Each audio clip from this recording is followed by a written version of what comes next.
Have you ever wondered how your savings grow over time or how interest is calculated on a loan?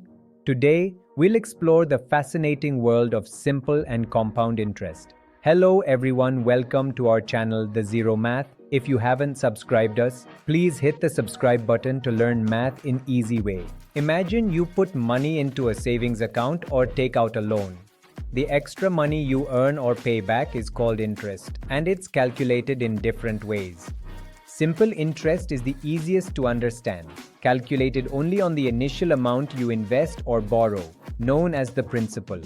Here, P is your principal amount, R is the annual interest rate as a decimal, and T is the time in years. Let's try a real-world example. You invest $1,000 at a 5% simple interest rate for 3 years. How much interest will you earn? Using our formula, interest plus principal, which is $1,000, 0.05, which is interest rate, 3 number of years, which calculates to $150.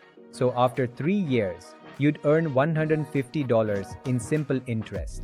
This means your initial $1,000 investment would grow to $1,150, a steady and predictable increase.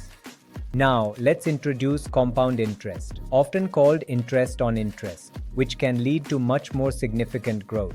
Compound interest is calculated on the initial principal and also on the accumulated interest from previous periods. Here, A is the final amount, P is the principal, R is the annual interest rate, N is the number of times interest is compounded per year, and T is the time in years. Let's revisit our example.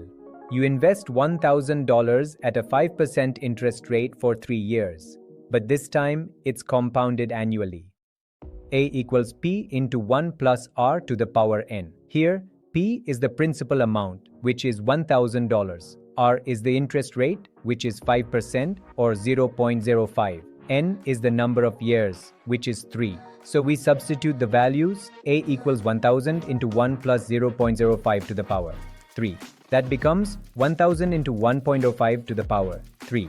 After calculating, the final amount is $1,157.63. So after 3 years, the investment grows to $1,157.63 with compound interest.